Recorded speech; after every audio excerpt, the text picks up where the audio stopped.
Hey, we're back. TwoSun Tuesday again, and I got a really aggressive one that we're going to take a look at this week.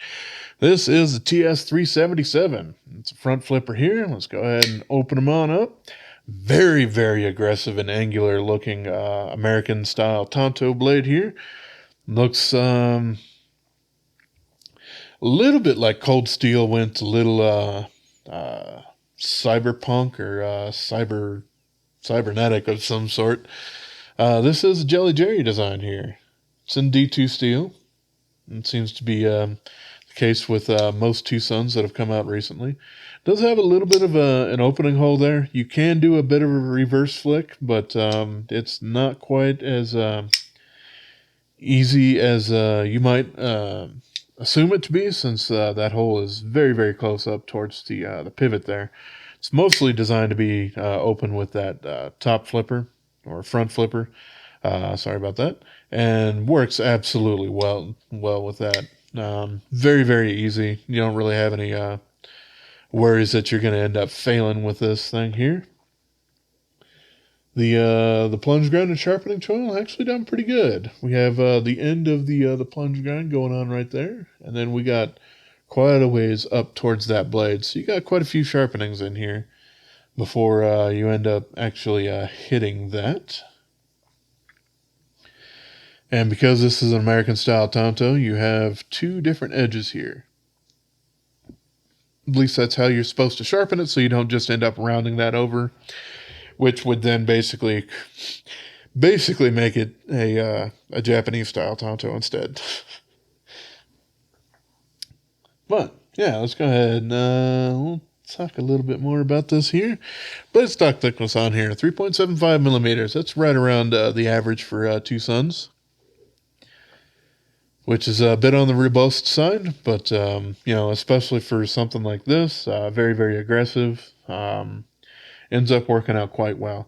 They still have quite nice blade geometry going on here. And even though these are ground a little bit differently, they're not what I would call a compound grind. They are basically at the same angles. So you can sharpen both the flat and this side at the same angle. Whereas a lot of times, especially with like TwoSun, the front or the tip here of the American style tantos are a heck of a lot thicker. So if you want to have an even shoulder, you could do something like 17 degrees back here, and then you need to drastically change that sharpening angle to like 23 degrees to kind of keep that the same. But you don't really have to worry about on this one here. It does make that just a little bit easier for sharpening overall. I kind of appreciate that. And the tip is still fairly robust, so I don't really have any worries about actually doing any damage to it in its current state there. This thing is fairly thick, but a lot of what makes that end up being thick is the carbon fiber inlays on this guy here. They are twill, but obviously you can tell this is very real carbon fiber, and not just a silly little laminate over G10 or anything like that. Quite thick, but it's also interesting that the pivot on this thing is fairly short, because the titanium and the carbon fiber get out of the way before you actually get down there. Pretty interesting kind of design here.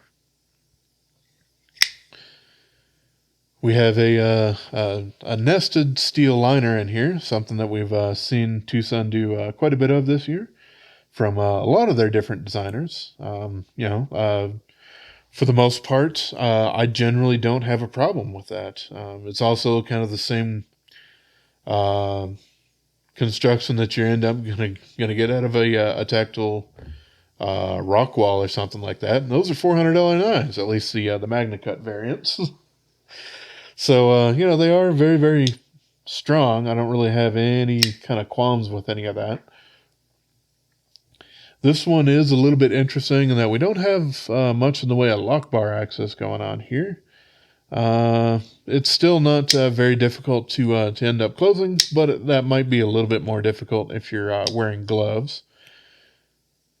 But still a lot of self-defense or tactical kind of knives and gloves to me don't really make sense unless you're, I don't know, I'll throw out the word premeditated. And at that point, I'm not suggesting you have a knife whatsoever. You need to seek help rather than revenge or any of that sort of stuff.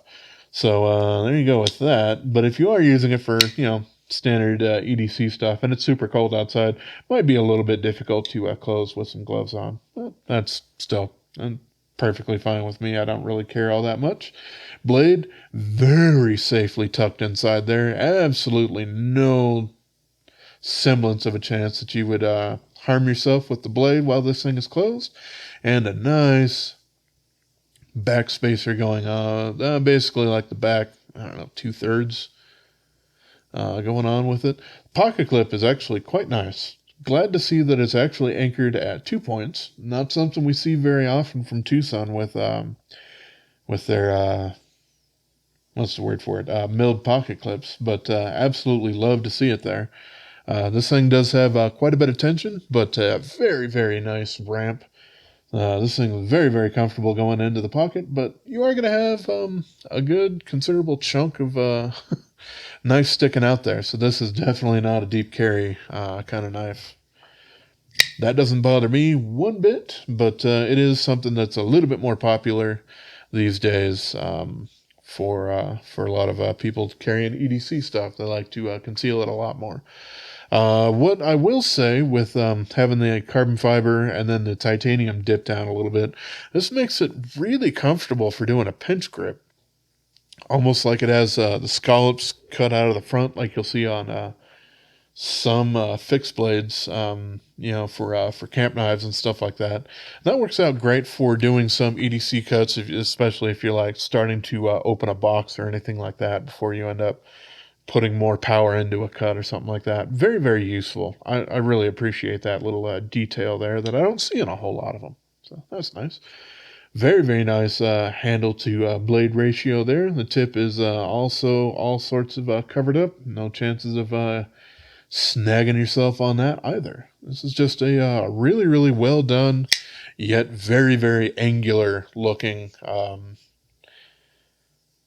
American Tanto. Obviously, this is made by Jelly Jerry. He's not an American, but hey, he can at least speak English. And at least for me, being the only language that I know how to speak, I appreciate that because I can actually communicate with him. And that's nice. He seems to be a really nice fella so far as the particular conversations I've had with him.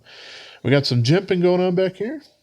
Ends up working out great as long as your index finger is in that kind of groove with it. You can, of course, choke up on this quite a bit, and that's fine, but you don't have any of the jumping up there. So that's, I think, a little bit more designed for doing a full-on gorilla hammer grip style up there. And at that point, I can kind of feel the pocket clip a little bit, so it's not my favorite grip, but still, being back here, nice and comfortable. I don't really have any qualms with the ergonomics with any of that.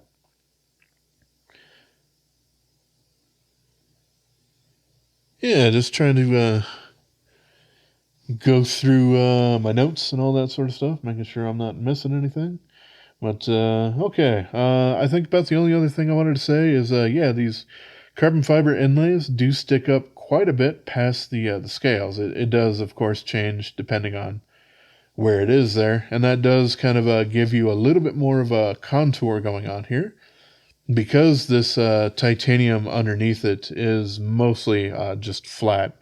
They do, of course, do a ton of contoured titanium knives, just this isn't one, but the carbon fiber does make up for that. And it's much more comfortable than what you would get with like proud steel liners. But same kind of thought process, but much better executed than any of those, as far as I'm concerned, at least. I don't know. Your mileage may vary. You might really, really appreciate proud steel liners on a lot of knives. I absolutely hate it. So there we go. There's at least a little bit of opinion coming out in this, but that's okay. At least as far as I'm concerned. I don't know. You could tell me otherwise in the comments. But I really, really do like this knife. If I didn't say it up top, this one is named the Paradox. Not necessarily sure exactly why he went with that name, but that's the one we're going with, since it's the one that he decided it would be called. And always really do appreciate when these knives, especially from TwoSun, actually have names. It makes them a lot easier to remember than just TS377 or something like that. But yeah, this is a really interesting piece. It is a little angular, so it's maybe not an absolute ergonomic paradise.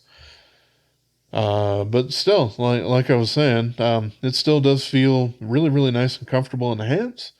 But I guess if you were going specifically for ergonomics and not taking looks into account at all, using that Spyderco approach of design in the dark, then this thing might be a little bit more rounded in places than being angular. But still, it is what it is, and I like it for what it is.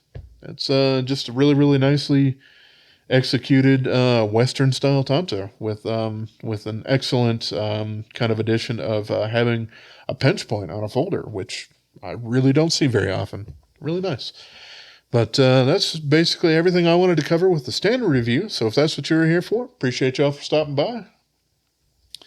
Leave me a comment down below if you absolutely hate everything that I'm doing and want me to kill myself. Or that's not what I'm... Maybe I will reword that. Alrighty, so that's everything that I really have to say about this thing. So if that's all you were coming here for was the standard review, appreciate y'all for stopping by. And, leave me something down in the comments, whether you think this knife is interesting, or you absolutely hate everything about it, or you absolutely hate everything about me. I'll listen to any of it, whatever. It is what it is. It's the internet. I'm out there as a public figure, so that's basically what we're made for, is to have other people who don't do this to an opportunity to trash us. So there we go. But beyond there, for the rest of us, I am going to go ahead and disassemble this so we can take a closer look on the inside. Oh yeah, first thing I wanted to say, we have two points of attachment here for the pocket clip. However, they are T6 instead of T8. In this particular case, with the size of where those pocket clip pieces are, it makes sense why they're T6. I would still like it to be T8, but that would, of course, require a bit of a redesign there on those screws. I do believe those screws are different lengths in this particular case, so you do want to kind of keep an eye on those. But here we go. We got T8s for the rest of the hardware. Super easy to open up. I just got one back there. And then, yeah, there we go. I had some medium strength Loctite on there, so it was just a little bit more difficult to get open than some others. There we go. There's the steel lock bar insert there. Interesting lock bar relief, where it's not cut through on either side, just a square in the middle, but it still works out all right. Internal blade pin. So, yeah, you don't really have any worries in case you did want to cut a sharpening choil in or something like that. Absolutely easy to do so. And sure, I will go ahead and remove one of these scales. These things are also T6, which that happens quite a bit on inlays. Let's see, I also need to kind of poke it from the backside there. There we go. And yeah, so that will give you some nice weight relieving. Here we go. We got stamp number 36. From what I understand, that has much more to do with them, TwoSun, when they're manufacturing these guys. When they're doing them, they'll match the scales up afterwards for a lot of these guys to make sure that they actually have a nice fit and finish for them, because they're kind of designed at the same time. So I don't think that's the number of the knife like you would see from a lot of tepe designs or whatever that would have a particular serialized number on the blade. But in case I'm wrong, then hey, I have number 36. I don't know.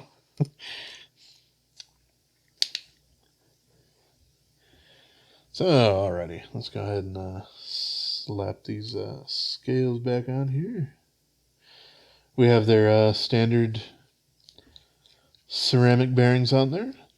No real complaints or anything like that. It would be kind of interesting and nice to have them switch to using some brass cages or something like that. But, you know, they really haven't had a good reason to do that. They are more expensive to manufacture for sure. And, you know, as far as the actual action, it doesn't really give you a huge amount of advantages. It is a nicer material overall. So, you know, there is some merit to it, but not purely functional. But of course, if you really want to upgrade any of these guys, you can also just get skiff bearings with the 1/4 inch pivot on there, and yeah, that that works too. And then you have some really nice quality bearings that also have more bearings in the same amount of space. So if it's a particular knife that you like quite a bit, yeah, you can pick those up. They're like what, 12 or 15 bucks for a set.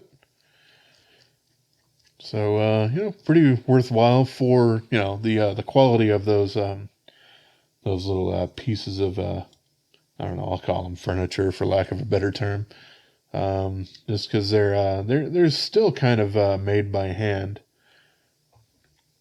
in a garage or something like that, but still very meticulously made to really nice tight tolerances, and really nice for particular knives that you really want to go a little bit above and beyond.